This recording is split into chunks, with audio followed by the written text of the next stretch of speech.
ফাহশাই ওয়াল মুনকার। পৃথিবীর মানুষ মনে রেখো, নিশ্চয় সালাত, নিশ্চয় নামাজ মানুষকে অন্যায় অশ্লীল কাজকর্ম থেকে বিরত রাখে।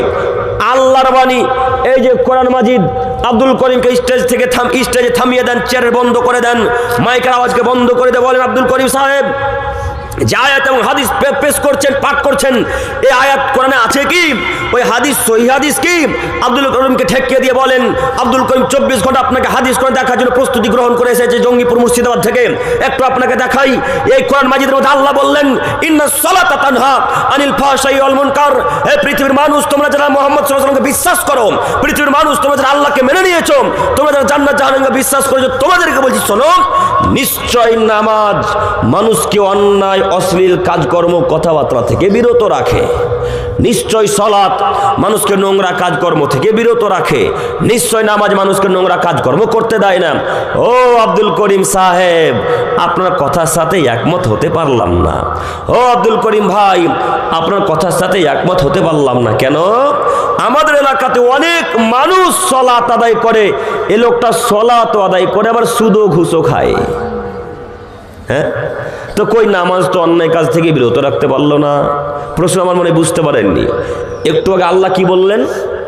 যে নামাজ এমনই একটা ইবাদত যে অন্যায় অশ্লীল কাজকর্ম থেকে বিরত রাখে। ও আব্দুল করিম সাহেব, আমাদের গ্রামের পাশে বাড়িতে একটা লোক আছে, লোকটা 5 ওয়াক্তের সালাত আদায় করে, মাঝে মাঝে তাহাজ্জুদও পড়ে, আবার নফল সালাত আদায় করে সকালবেলা।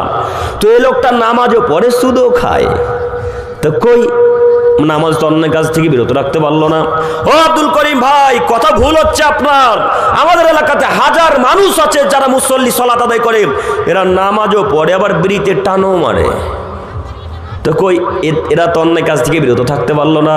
ও আব্দুল করিম সাহেব, এরা নামাজও পড়ে, আবার মানুষকে গালিও দেয়। তো কই নামাজ মানুষকে অন্যায় কাজ থেকে বিরত রাখতে পারলো? কথা কি আমার বুঝতে পেরেছেন? তার মানে আল্লাহ তাআলা কি মিথ্যা কথা বললেন? নাউজুবিল্লাহি মিন জালিক। আল্লাহ তো মিথ্যা কথা বলবে না, আল্লাহর কথা কোনোদিন মিথ্যা হবে না। তার মানে আমি আর আপনি আল্লাহর কথাকে বুঝতে ভুল করেছি। আল্লাহ বললেন, যারা একনিষ্ঠভাবে একাকী চিত্তে একমাত্র আমাকে খুশি করার জন্য সালাত আদায় করবে, শুধুমাত্র জান্নাতে আশা আকাঙ্ক্ষা নিয়ে, তারাই অন্যায় কাজকর্ম থেকে বিরত থাকবে, তারাই গালমন্দ থেকে বিরত থাকবে, তারাই বিড়ি থেকে বিরত থাকবে, তারাই মদ গাঁজা থেকে বিরত থাকবে। তাছাড়া মানুষকে খুশি করার জন্য যারা নামাজ পড়ে, লোক দেখানোর উদ্দেশ্যে যারা সালাত আদায় করে, এরা অন্যায় কাজ থেকে বিরত থাকতে পারবে না। কথা কি বোঝা গেল? আপনাকে দেখাবো, দেখবেন এক্ষুনি আপনার আব্বা নামাজ পড়ে 5 ওয়াক্ত সালাত আদায় করে, তারপর আপনার বাপ নোংরা কাজকর্ম ছাড়নি, তার জ্বলন্ত প্রমাণ দেখেন। এই গোলাশিবগঞ্জে আপনার বাপ এখন যদি থাকে, আপনার বাপের পকেট এখন চেক করেন, এখনো বিড়ি আর গোল গুটকা আছে, নাই না? হো যুবক ভাই, নাই? চেক করবো নাকি? কারোর পকেটে নাই না? সব ফেরেশতা গো। হ্যাঁ, সবার পকেটে গুজা আছে। তো আচ্ছা, একটু দাদু একটু এদিকে দেখেন, এদিকে দেখেন তো। নিজেকে কি আহলে হাদিস দাবি করেন না? হ্যাঁ কি না বলেন? নিজেকে কি আপনারা আহলে হাদিস দাবি করেন? নিজেকে কি সালাফি আকীদার অনুসারী, সালাফি আকীদার মানুষ দাবি করেন? নিজেকে কি মুহাম্মদ সাল্লাল্লাহু আলাইহি ওয়াসাল্লামের উম্মত দাবি করেন? তো আপনি যদি আহলে হাদিস দাবি করলেন, তো বেদাতীদের নীতি গ্রহণ করলেন কেন? আপনি আহলে হাদিস মানুষ, বেদাতীদের নীতি অনুসরণ করবেন কেন? আপনি দেখতে পান না বেদাতি হুজুরদের ঠোঁট লাল টুকটুকে হয়ে থাকে? ওই হুজুরটা কি লিপস্টিক দিয়েছে নাকি? হ্যাঁ, হুজুর জর্দা পান খেল ঠোঁটকে লাল করেছে। ওরা জর্দাখোর, ওরা গুটখাখোর, ওরা বিড়িখোর, ওরা জর্দা পান খায়। আপনি আহলে হাদিসের বাচ্চা, আপনি সালাফি আকীদার মানুষ, আপনি কোন বিড়ি গুটখা খাবেন? নিজেকে মানুষ মনে করেন না? কি দেখাতে চাচ্ছেন নিজেকে? ক্ষমতা দেখি এই গোলাশিবগঞ্জে টিকতে পারবেন না। আপনার চাইতে অতীব শক্তিশালী ছিল ফিরাউন, আছে পৃথিবীতে? আপনার চাইতে অতীব শক্তিশালী মানুষ ছিল নমরুদ, আছে পৃথিবীতে? আপনার চাইতে অতীব শক্তিশালী মানুষ ছিল কারুন, আছে পৃথিবীতে? আপনার চাইতে অতীব শক্তিশালী, খুব বড় দেহের অধিকারী, অনেক লম্বা মানুষ, আপনার চাইতে বেশি শক্তিশালী ছিল আদ জাতি, সামুদ জাতি, আছে পৃথিবীতে? না এর কালচার আল্লাহর কাছে চলে গেছে পরকালে? আছে? আদ জাতি আছে? সামুদ জাতি আছে। আল্লাহ এদেরকে এত ক্ষমতা দিয়েছিলেন, আল্লাহ এদেরকে এত ক্ষমতা দিয়েছিলেন, এরা যদি পাহাড়ে এইভাবে একটা ঘুষি মারতেন তো পাহাড় চূর্ণ বিচূর্ণ হয়ে যেত। এখন বর্তমান তাফসীর কারক ব্যাখ্যাকারকরা ব্যাখ্যা করছে, বিশ্লেষণ করছে, সম্ভাবনা করা যায়, আশা করা যায় যে মিশরের যত পিরামিড আছে সব পিরামিড ওই জাতির তৈরি। কেন?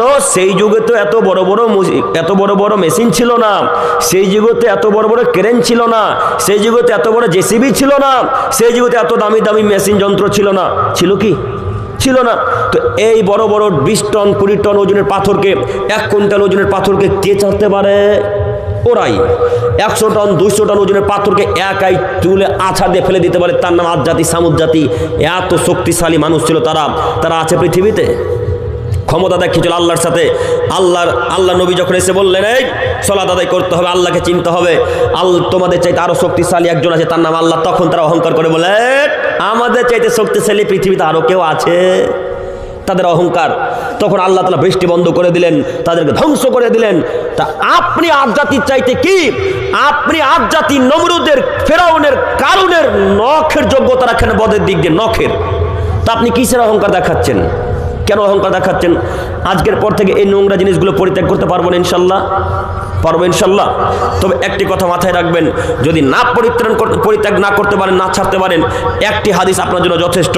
আবু দারদা রাদিয়াল্লাহু তাআলা আনহু বলেন, রাসূল সাল্লাল্লাহু আলাইহি সাল্লাম বলেছেন, লা ইয়াদখুলুল জান্নাতা মুদমিনুল খামর, যারা নেশাদার দ্রব্য নিয়মিত খায় পান করে এরা জান্নাতে যাবে না।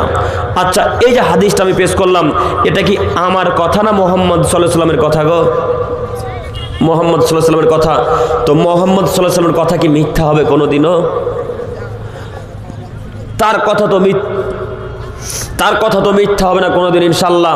তো আজকের পর থেকে যত পকেটে এই যাবতীয় বিড়ি, গুল, গুটকা, গাঁজা, হিরোইন বা তিরাঙ্গা, জর্দা, সিগারেট, ফেন্সিডেল, এই যাবতীয় জিনিস আছে, আজকে এইখানে ভেঙে চূর্ণ বিচূর্ণ করে মাটির তলে, ওই লারার তলে ভরে দিতে পারবেন না? হ্যাঁ পারবেন ইনশাল্লাহ। ও ভেঙে দিয়ে আবার খাবে, হ্যাঁ আবার খাবে। তার মানে অন্তত ঈমান কাজ করে না। কি দাদু? ছাড়বে না? না। আবার যে লোকটা বিড়ি খায় ওই লোকটাই চায়ের দোকানে গিয়ে সকালবেলা বলবে যে গাঁজাকে রক্ষা করতে হবে, জিহাদ করতে হবে। ভারত সরকার যদি আমাদেরকে জিহাদের ব্যবস্থা করে দেয় তাহলে আমরা গাঁজার পক্ষ থেকে ফিলিস্তিন ওই ইহুদিদের বিরুদ্ধে জিহাদ করব। ও বেটা বিড়ি খেয়ে জিহাদ করবে, ও গাঁজা খেয়ে জিহাদ করবে, ও সলাত আদায় না করে জিহাদ করবে। যার সলাত নাই তার জিহাদ আছে? হ্যাঁ, তো আপনি তো নামাজই পড়েন, আপনার জিহাদ কিসের আপনি জিহাদ করবেন? অসভ্য অশিক্ষিত মানুষ, একটু তো বিবেচনা করা উচিত, একটু তো বেহায়া, একটু বিবেকবান হওয়া উচিত, একটু তো বিদ্যা বুদ্ধি থাকা উচিত। সম্মানিত মুরব্বী সাহেব, আপনাকে আমি অনুরোধ জানাচ্ছি, আপনি হাদিস মানুন চাই না মানুন, সেদিন কিয়ামতের মাঠে আপনার সাথে অনেক কথা হবে। এ কথা মাথায় রাখবেন। আল্লাহ নবী বললেন, যারা এ যাবতীয় জিনিস নেশাদ্রব্য খায় পান করবে এদেরকে আল্লাহ তাআলা কিয়ামতের মাঠে রক্ত, পুজ আর অত্যন্ত গরম পানি পান করাবে। সেদিন পান করতে পারবেন? যখন গরম পানি আল্লাহ আপনাকে দিবে, আপনি পান করবেন তৃষ্ণার জ্বালাতে, খুব পিয়াসা লেগে থাকবে, পিয়াসার যন্ত্রণা আপনি যখন পান করবেন, যেমনই গরম পানি আপনি মুখ দিয়ে পান করবেন, সমস্ত নাড়ি ভুড়ি পায়খানা দ্বার দিয়ে পিছন দরজা দিয়ে বল বল বল করে বেরোতে থাকবে, কিচ্ছু পেটের ভিতর থাকবে না। এমন জিনিস আল্লাহ পান করাবে, না ক্ষুধা নিয়ন্ত্রণ করবে, না আপনার ভুখ মিটাবে, না আপনাকে খিদা, না আপনার ভুখ মিটবে, না খিদা থেকে বাঁচবেন, কিছুই হবে না। মধ্যবর্তী জায়গাতে আল্লাহ আপনাকে রেখে দিয়ে এই শাস্তি যতদিন পর্যন্ত আল্লাহর ইচ্ছা ততদিন পর্যন্ত দিবে। তো আমরা কেউ চাই যে পুজ আর রক্ত পান করি? কেউ চাই? কেউ তো আমরা চাই না। আমাদের সামনে যখন গরু ছাগল কাটা হয়, জবাই করা হয়, হালাল করা হয়, তখন আমরা রক্তের সামনে গোশত ভাত খেতেও নোংরা করি, ঘৃণা বোধ করি, তাই না? করি না আমরা অনেকেই? আমাদের সামনে কেউ যদি বমন করে দেয়, কোনো ছেলে মেয়ে বাচ্চা ছেলেরা বা কোনো বৃদ্ধ মানুষেরা, বা কেউ যদি মলমূত্র ত্যাগ করে, তারা সেখানে বসে থাকতেও আমরা নোংরা বোধ করি, করি না? তো এর চাইতো নিকৃষ্ট জিনিস পান করবে, এটা আল্লাহর ওয়াদা। মাথাতে কথায় রাখবেন, আল্লাহর ওয়াদা মিথ্যা হবে না কোনোদিন ইনশাল্লাহ। সহিহ মুসলিম মিসকাতের হাদিস। অতএব আপনাকে আমি অনুরোধ জানাচ্ছি, নীতি পরিবর্তন করেন। আমি আপনার ছেলে মানুষ, আমি আপনার ছেলের মতো, আমি আপনার ভাইয়ের মতো, নাতিপোতার মতো আজকে থেকে এই নোংরা কাজগুলো ত্যাগ করবো ইনশাল্লাহ। ইনশাল্লাহ। নামাজি এমনই একটা ইবাদত যে সব নোংরা কাজকর্মকে ছাড়াতে পারে, শুধুমাত্র নামাজ আদায় করেন আর একমাত্র আল্লাহকে খুশি করার জন্য পড়েন, দেখেন আস্তে আস্তে আস্তে আস্তে যত নোংরা নীতি ছিল আপনার ভেতরে সব নোংরা নীতিগুলো ত্যাগ হয়ে যাবে ইনশাল্লাহ। আজকে থেকে চেষ্টা করি ইনশাল্লাহ একটু একটু করে। আজকে হঠাৎ যে আপনি বিড়ি ছেড়ে দেবেন এটাও আমি বলতে চাচ্ছি না। যাদের অন্তরে তাজা ইমান আছে, একবারে 100% যাদের ইমান আছে তারা পারবে, আর যাদের 100-তে 30% ইমান আছে তারা তো পারবে না, তাই না? তারা পারবে না। তার জ্বলন্ত প্রমাণ। দাদু আপনার বয়স কত?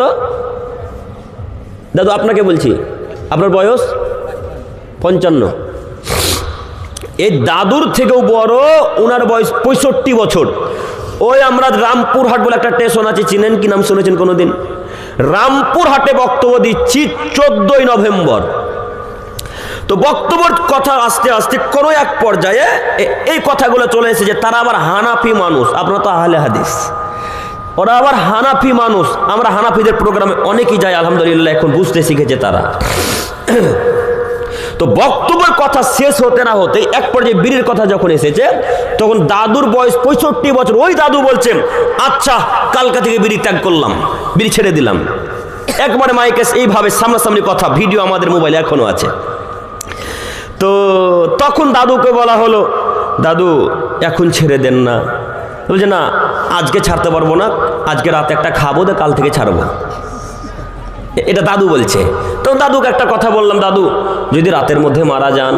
তো বলছে না মরবো না। ও মরবেও না, নিজে জানে যে মরার গ্যারেন্টি কতদিন আছে।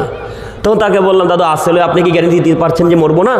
তো একটু ভেবে চিনতে 2-3 সেকেন্ড পর বলল, না ওটা তো বলতে পারি না। তখন বললাম, দাদু যদি রাতের মধ্যে মারা যান?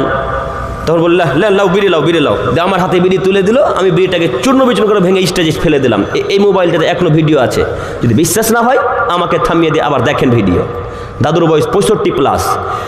এত বৃদ্ধ লোকের ইমান কাজ করে। যুবক তোমার বয়স আজকে 22, তুমি কা পুরুষের বাচ্চা? ও লোকটার পা ধুয়ে পানি খাও না বেটা তুমি? তোমার বিদ্যাও নাই, তোমার বুদ্ধিও নাই, তোমার মানবতাও নাই, তোমার হিতাহিত জ্ঞানও নেই। তুমি নাকি শামসি কলেজের টপ স্টুডেন্ট। ছি, তোমার বিদ্যাকে মাটির তলাকে পুঁতে দিতে এসেছি। তোমার বিদ্যার 5 পয়সা আমরা মূল্যায়ন করি না।